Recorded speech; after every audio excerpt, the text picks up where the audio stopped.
Minneapolis parks are about to vote on legalizing toplessness, and a mystery surrounds a car with a COVID-19 license plate, and a jeweler buried $1 million of treasure around Michigan and is selling tickets for the quest.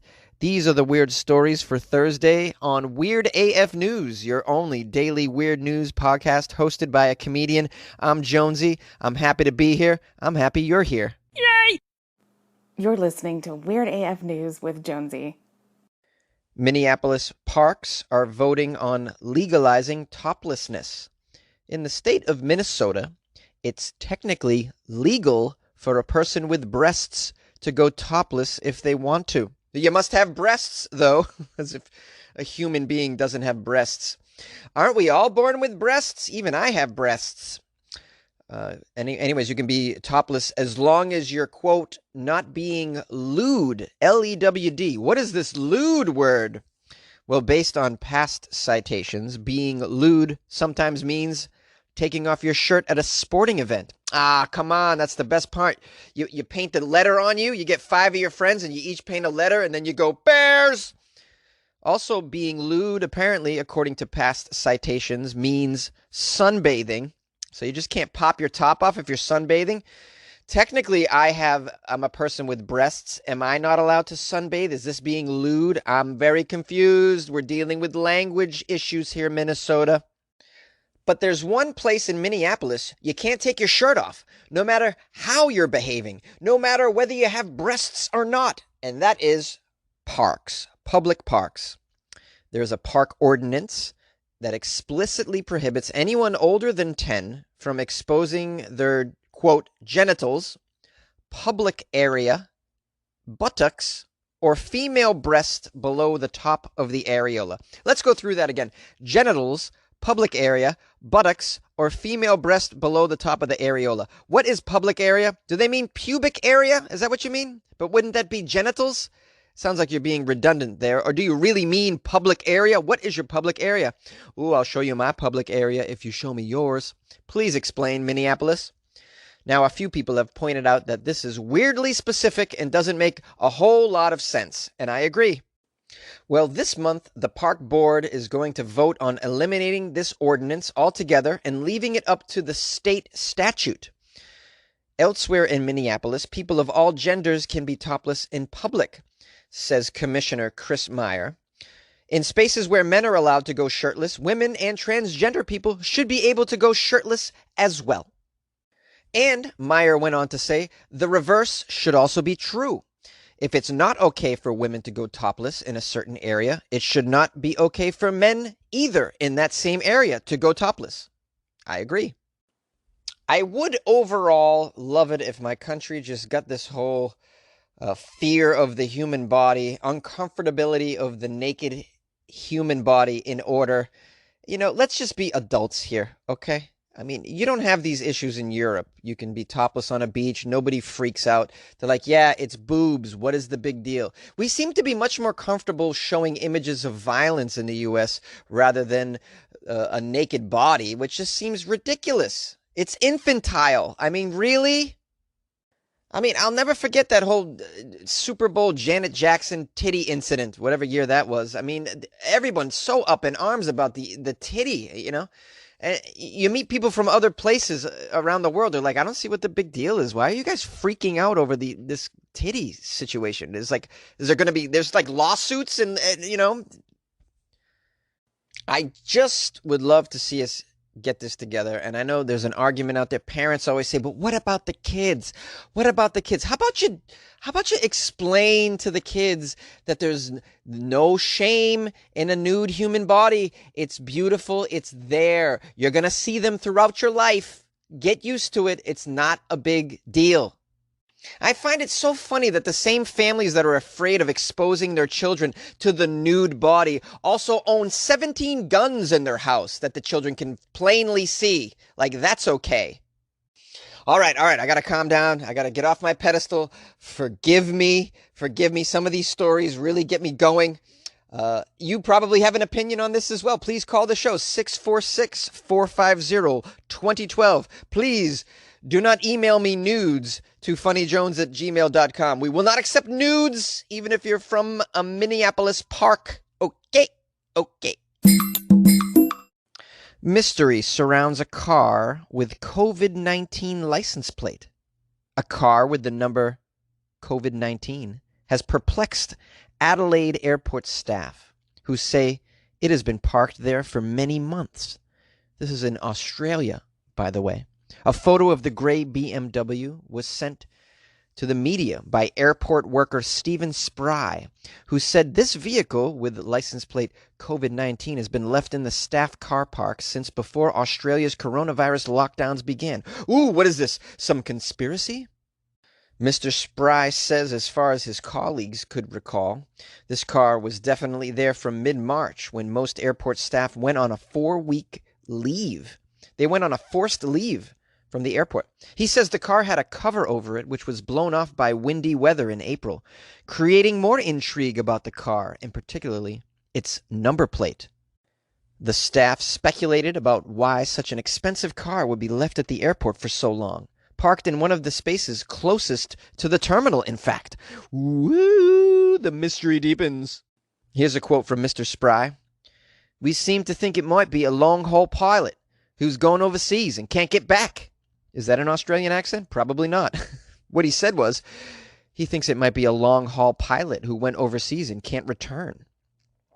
It's a high-end vehicle, he says, so it's going to have to be someone on a fair dollar to get a vehicle like that. But don't think a family member would have gone to get it? Don't you think?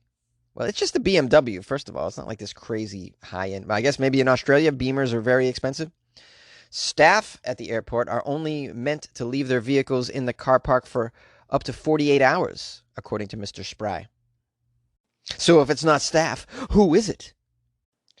And in South Australia, custom number plates have to be approved by the Registrar of Motor Vehicles.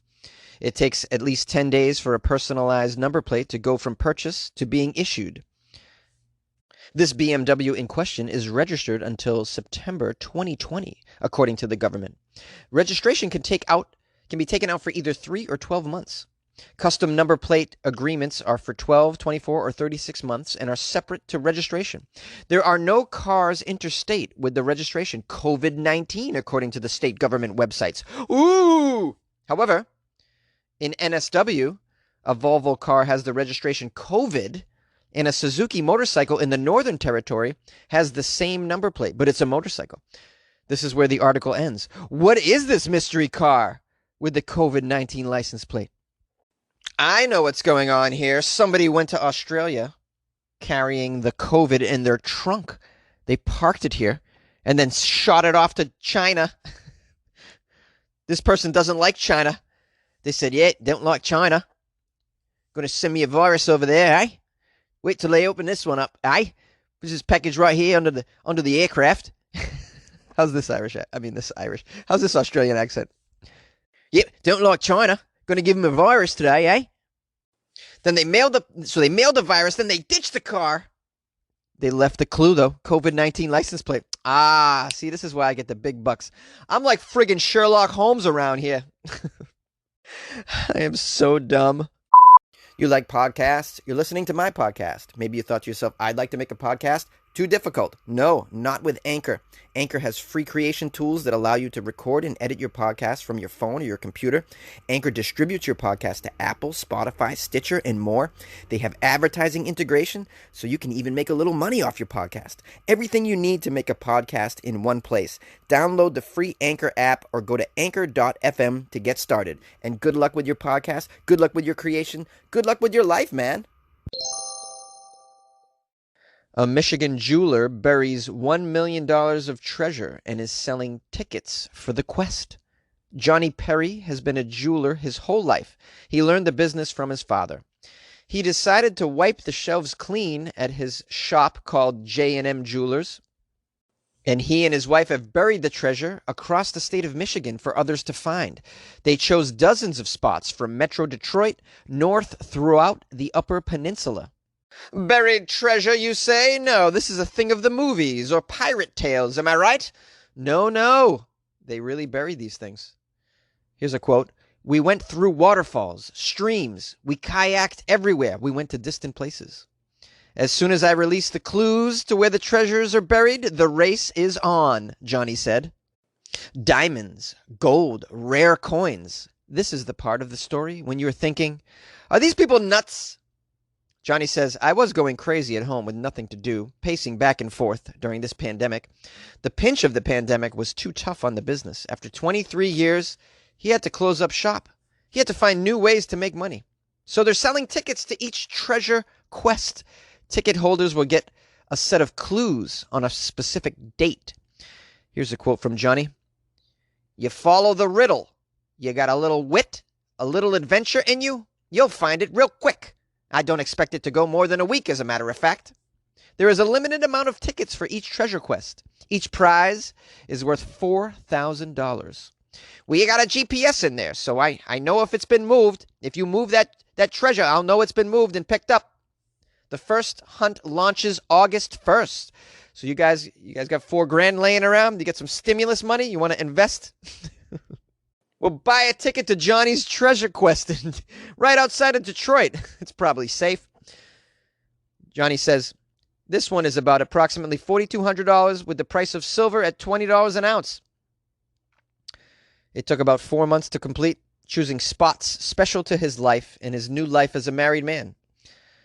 Johnny says, it took a lot of perseverance. Amy and I went on this quest to bury the treasure ourselves, and it really bonded us. From selling jewelry to selling adventures. Johnny says, giving people adventure is giving them something to believe in again, right? Don't we need that? Anything other than this COVID crap. He actually said that in the quote. COVID crap. I love Johnny. Tickets for the first treasure quest. Guess what they are, guys? You can guess. Do do dee dee do do do do boo boo do. Notice I have to change the Jeopardy theme to avoid copyright infringement. Do do dee do dee do dee boo. Ski doo bee doo bee. Maybe a little beatbox in there. Jeopardy. Jeopardy.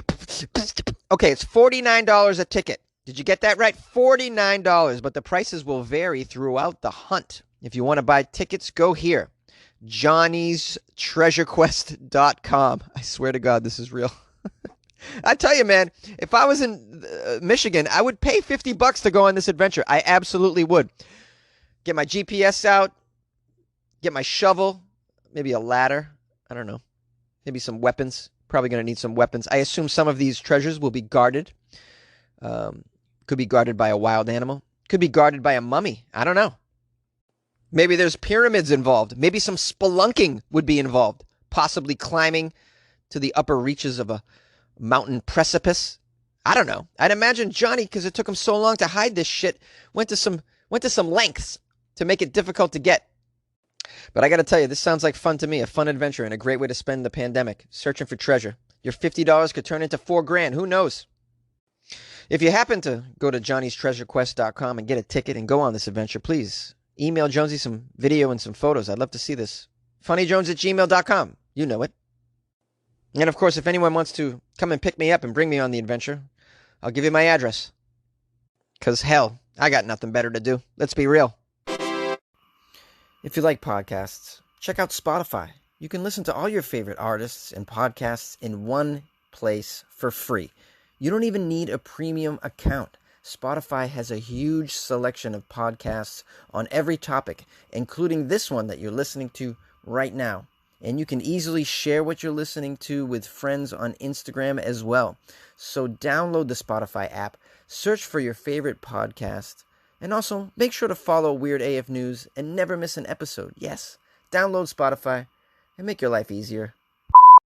I got a Jones in my bones, Jones. What's up, guys? This is Jonesy. Yes, Jonesy, the host of Weird AF News. Thanks for listening. I got some emails from people who like the show. I think they like me a little bit. Lindsay Williford. Hey, Jonesy, my hubs and I listen to you every day on our Google Home speakers. Yes, you too can listen on your Google Home speaker. Just tell your Google Home speaker to play the Weird AF News. She writes, thanks for continuing to spread your positivity through your podcast. It is the best thing compared to all the negativity surrounding us. Thank you for the laughs. Thank you for the great singing. I saw this and had to send it to you for Florida Fridays, and she sent me an article. She says, as always, be safe and keep up the awesomeness. Lindsay and Jeremiah Williford. Atlantic Beach, North Carolina. Well, thank you so much, Lindsay and Jeremiah. Big shout out to you. You're probably listening right now, I'd imagine. Maybe you're smoking something funny. I don't know your lifestyle. Also, Larry DeFore wrote me, hey, Jonesy, here's some weird AF news from Florida. Love your show, particularly Florida Fridays. Larry DeFore signs himself LD4. Very cool. Thank you for the article, Larry. Very weird. You guys can always send me Florida Friday articles or any article you come across that you think is weird and worthy for the show. funnyjones@gmail.com, which coincidentally is also my PayPal address if you'd like to buy me a Sammy. Yeah, you want to buy Jonesy a Sammy and a beer? Do it. Just send me some money on PayPal. That's how you do it. Or don't. Just, you can just listen. It's up to you. If you'd like to join the Patreon, that's another way to support the show. Patreon.com/weirdafnews. Today I posted a video. It's a very mini documentary of one of my favorite painters. That's very weird. Weird stuff, man. This stuff is like horror. I mean, it's great. I love this painter. I'm into weird shit, as you know. So, of course, I'm going to like weird art. So, yeah, I post like the weird things that I like on there. Weird things that I think you might like, that you might want to watch, listen to. So check it out. Patreon.com/weirdafnews and join the club. It's a nice little group we have in there. Quality individuals. I tell you, quality human beings in there. I tell you, my patrons, the quality people. I tell you, they're real good people. I would shovel the driveways. I would. I really would. I'm one of those friends, you know. I'll take you to the airport, you know. Well, not right now, but normally I would. I would do it. What else? Follow me on Instagram @FunnyJones. That's how you keep up with what I'm up to. I've been posting photos and videos from work and other places on there. I went to my old neighborhood yesterday and posted a bunch of really cool photos from my neighborhood. Totally empty. So weird. It was weird to see my neighborhood completely empty, but this is what's happening right now. The world is getting weird. I like it on some level, but then on another level, it's alarming, of course. Now I'm rambling, and you don't need to listen to this shit. Tomorrow is Friday. That's what you're all about now. Florida Friday. We'll be doing that tomorrow. So send me your Florida stories now. funnyjones@gmail.com. You can always call the show 646-450-2012. I'm on Facebook, Comedian Jonesy, all those things. Okay, go. Bye.